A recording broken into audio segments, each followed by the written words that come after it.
Hola, mi nombre es Maribel López, estudiante del 10º semestre de Psicología de la Universidad Bicentenaria de Aragua. Hoy voy a hacer referencia en este video a el libro que indicó la profesora de Teoría de los Tratamientos, psicóloga Inés Roja, para que fuera del manejo de cada uno de sus alumnos. Este libro se llama Las Cartas a Pedro, de la autora Loretta Cornejo, ¿sí? La intención de leer el libro es familiarizarnos con lo que es la vida de un terapeuta, cómo es el manejo del terapeuta con su paciente, cuál es el tipo de relación que se debe de establecer, tics que ella de su experiencia ha ido recopilando, o mejor dicho, recopiló en este libro para transmitirlos y compartirlos con futuras generaciones de profesionales de la psicología y de la psicoterapia. Lo principal que ella repite, o su idea principal en su libro, es que ella hace mucho énfasis en el amor que se debe de tener como profesional de esta carrera por el ser humano, no tan solo por el paciente, sino en general. Como persona debemos de tener un sentido de amor por el prójimo, por el ser humano, de querer ayudar, porque solo con eso podemos llegar a hacer el trabajo con mucha satisfacción y con mucho agrado. Y es una de las cosas que capté durante mi lectura de este libro. Ella siempre hizo énfasis a ese amor, al compromiso que hay que tener para cada paciente, al amor al ser humano, que no es lo mismo que el paciente, sino al ser humano como estás. Hace énfasis en el amor, la honestidad y la sencillez con la que se debe tratar al paciente. Dice que el paciente puede perdonar que uno se equivoque, porque pudiese ser que nos equivocásemos y volvamos a empezar una nueva estrategia. El paciente puede hasta perdonar esas equivocaciones, pero ella dice que si no perdona el paciente, que uno lo engaña.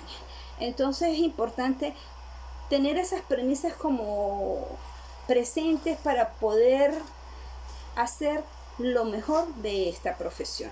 En su libro ella hace también énfasis a capítulos. Es un libro que tiene 17 capítulos en los cuales ella aborda de manera simple y sencilla cómo debes de manejar muchos temas que de repente uno que está en formación le preocupa. Ya estamos en el 10º semestre, ya casi vamos a salir a la práctica, ya estamos dando nuestros primeros pasos. Entonces empiezan a surgir miedos, empiezan a surgir preocupaciones, empiezan a surgir el cómo lo hago.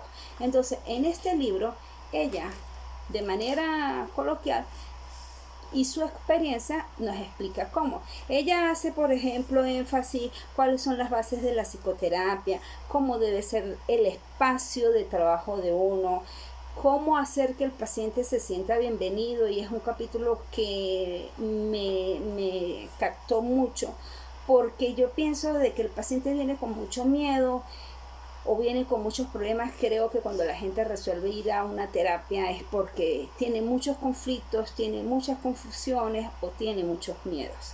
Entonces el hecho de que una persona esté allí, te haya elegido para compartir tantas cosas de su vida, de su ser, es como ya un compromiso tácito para con esa persona. Obviamente él siente miedo de cómo irá a ir manejando la situación el terapeuta. Entonces el recibirlo de una manera afable, cariñosa, que el paciente se sienta en confianza, se sienta cómodo, se sienta seguro, eso favorece mucho el inicio de la terapia. Es avanzar mucho en el desarrollo de la terapia y en la mejoría del paciente. Ahora bien, no solo basta con recibirlo muy bien, sino hay que hacerlo sentir muy bien. Para ello ella dice de que se debe tener un espacio dedicado a la consulta, un espacio que sea cómodo, fresco, iluminado, donde el paciente sepa que desde el momento que entró allí, ese espacio y ese tiempo es de él y para él. En lo posible, como terapeutas debemos de procurar Que la terapia no sea interrumpida bajo ninguna circunstancia. Desde el momento que entra el paciente a la consulta, ese tiempo es de él, ese espacio es de él, y no por el hecho de que está pagando, pues sí sería una razón lógica, él está pagando por ese tiempo, pero es más allá de eso, es más allá de saber de que tienes un compromiso con un paciente, que te formaste para eso. Entonces es importante respetarle el tiempo al paciente. Como terapeutas debemos saber manejar nuestros conflictos y nuestros problemas, los cuales se deben de quedar del consultorio, de la puerta del consultorio para afuera. Tratar de no hacer que el paciente perciba de que uno está preocupado, de que uno está apurado, de que no, eso no es ético. ¿Sí? El tiempo del paciente es el tiempo del paciente, no se pueden permitir interrupciones, no se pueden permitir llamadas por teléfono, el tiempo de él es sagrado. Entonces eso hay una de las cosas que hay que manejar muy bien. Otra de las cosas que dice la escritora es el espacio. El espacio debe ser cómodo, donde él tenga la libertad de expresarse y tener espacio para poder trabajar las terapias que se puedan requerir. ¿Sí? Ella dice que hay que darle espacio al paciente, por lo cual es recomendable poner los asientos no de forma frente a frente, cosa de que si el paciente quiere desviar la mirada, quiere mirar hacia otro lado mientras va expresando lo que dice, él tenga la oportunidad de ver y no se sienta como tan perseguido por el terapeuta. Otro capítulo que me llamó mucho la atención es un capítulo que tiene un nombre muy particular, que se llama El terapeuta tonto. Es un capítulo que llamó mucho la atención en mí. ¿Por qué razón? Porque me parecía tan cómico su nombre, y pasa es que la autora hace referencia a que como terapeutas debemos jugar a que no sabemos, a que no estamos enterados. Tenemos que dejar que el paciente se exprese. A lo mejor le podemos decir una que otra palabra para que despegue, pero no hacernos, no jugar al que, ay, sí, ya yo sé, ah, sí, claro, no me explique porque ya yo sé, ah, sí, claro. No, la idea del que el paciente está ahí es para escucharlo, es para prestarle atención, entonces que sea él el que se exprese. Y hacer referencia de escucharlo es otra de las cosas que dice la autora, de que es importantísimo tener una escucha atenta. No puede ser que el paciente venga a la consulta y que sienta que está hablando y nadie le está prestando atención, porque precisamente esa es una de las cosas por las cuales él está viniendo a consulta, buscando llenar vacíos, buscando llenar carencias, y una de esas carencias muchas veces es la afectividad, es la atención, es no sentirse solo. Entonces, en lo posible hay que tener una atenta escucha para que el paciente sepa de que sí nos está importando lo que está diciendo, que es importante para nosotros lo que él está haciendo. ¿Sí? Otra cosa que es muy importante, la observación. Hay un capítulo donde ella habla de un curso que fue a hacer a los Estados Unidos y su inglés no era muy bueno, y ella pensó un momento retirarse porque vio de que eso iba a ser un conflicto para el desarrollo, el éxito del curso. Sin embargo, los instructores le dijeron que no, que se quedara, le insistieron, y bueno, y ellos le ayudaron mucho con el idioma. Cuando estaba en el curso, ella tenían que hacer unas terapias, tenían voluntarios para hacer terapias, y ella en ese momento se preocupó mucho por la comunicación, que obviamente es supremamente importante entre el paciente y el terapeuta, a lo cual ella buscó una manera muy fácil de solucionar el inconveniente. ¿Qué hizo ella? Ella optó con su primer paciente, en vista de que la paciente se expresaba en otro idioma y en una condición de ansiedad que ella no podía entenderle lo que estaba diciendo. Obviamente ella no podía decirle que no le estaba entendiendo. ¿Qué se le ocurrió? Se le ocurrió pedirle que hiciera un dibujo. Y De esta manera, ella le aplicó una terapia, la puso a dibujar, le explicó y le pidió que dibujase qué estaba pensando, cómo se sentía, que le pusiera colores y después discutieron el dibujo. Para esto le sirvió a ella para concluir de que a veces es mejor no escuchar, porque ella con esa simple terapia pudo descifrar muchos traumas que la paciente arrastraba desde la adolescencia. Entonces, desde ese momento ella siempre aplica esa terapia, diciendo de que a veces es mejor no escuchar. Entonces, hay pacientes que vienen en situaciones traumáticas, hay pacientes que vienen en mutismo, que no quieren expresarse, bien sea por orgullo, porque los trajeron obligados, los padres los traen obligados, porque no encuentran cómo, porque son muy introvertidos, en fin, una cantidad de razones por las que el paciente puede quedarse callado, y ese silencio del consultorio a veces puede ser como perturbador tanto para el paciente como el terapeuta, pero hay que saber manejar esos tiempos, también dice la terapeuta, ¿sí? Entonces es importante no solo escuchar, sino también hay que saber cuándo no hay que escuchar. Ella hace también referencia a las fechas que son movilizantes.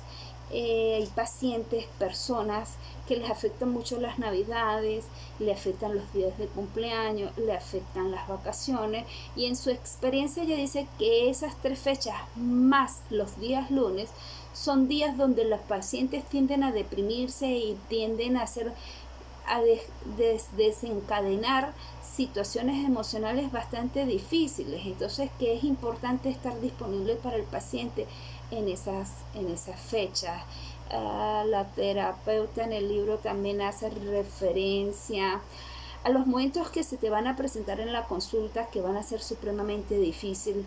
Esos momentos cuando desearías no estar allí, cuando desearías no haber estudiado esta carrera, porque la información que tienes que manejar para con tu paciente es muy difícil, es muy dura, hasta a veces muy cruel, y no sabes cómo manejarla. Quisieras en ese momento no estar allí.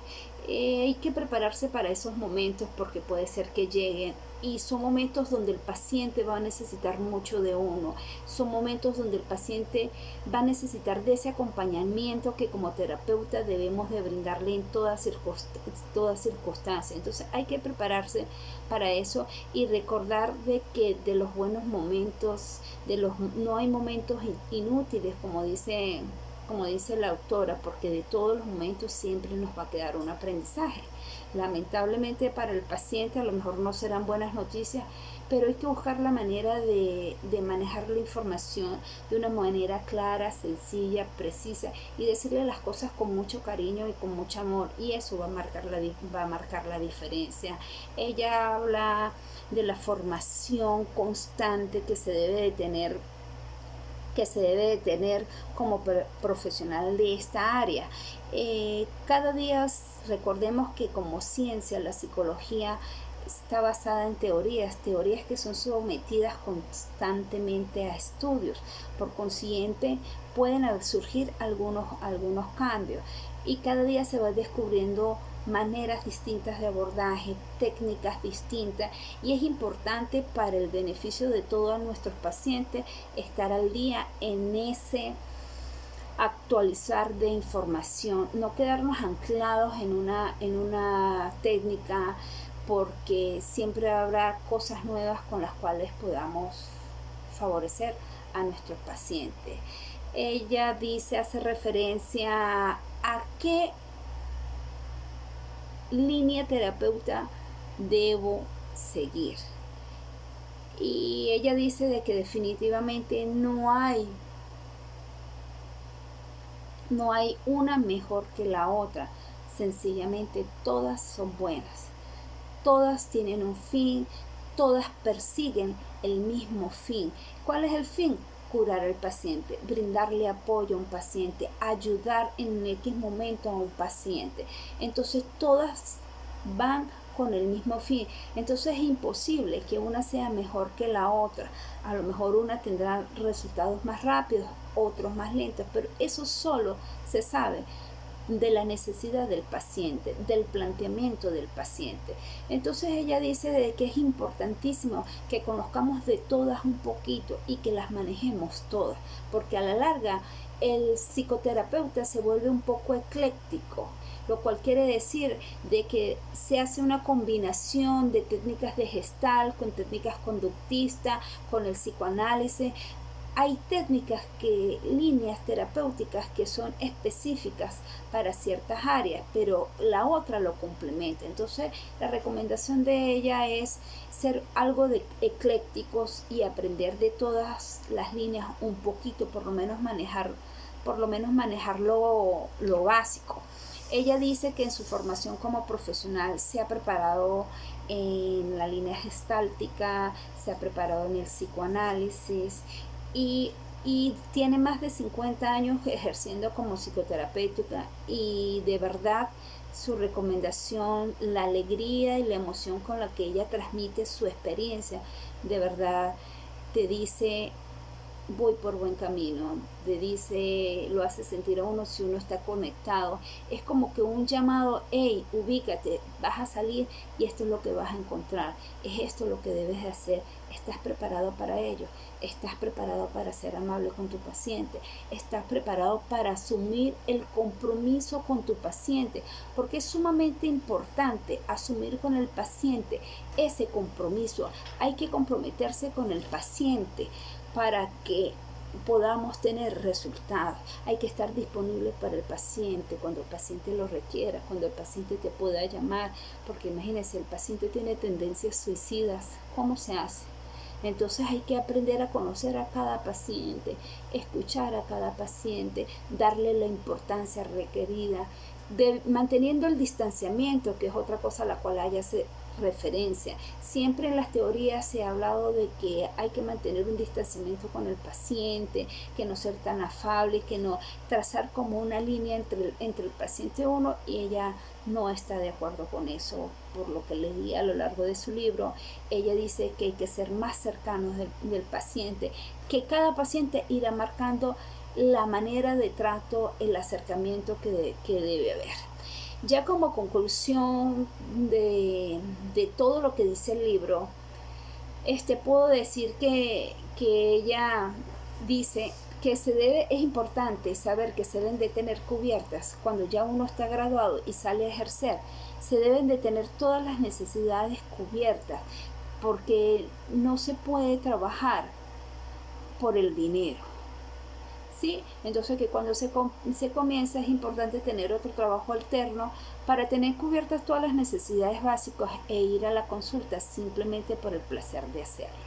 Otra recomendación que dice la escritora es que las necesidades afectivas del terapeuta también deben de estar cubiertas para evitar de que no haya contratransferencia, que por el bien de los paciente es necesario que nos mantengamos en terapia nosotros como profesionales, que debemos de trabajar nuestros miedos y nuestros conflictos para poder apoyar al paciente, que la vida personal de cada terapeuta es sumamente importante y que debemos de tratar en la medida de lo posible de respetarla, tener nuestros ratos de ocio, nuestras reuniones, nuestra vida personal independiente, sin desprendernos de la responsabilidad que implica el compromiso con un paciente, que debemos de recordar que debemos de estudiarnos y mantener actualizados todo el tiempo, que el paciente merece el respeto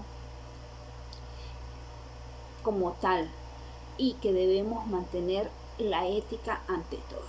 Muchas gracias.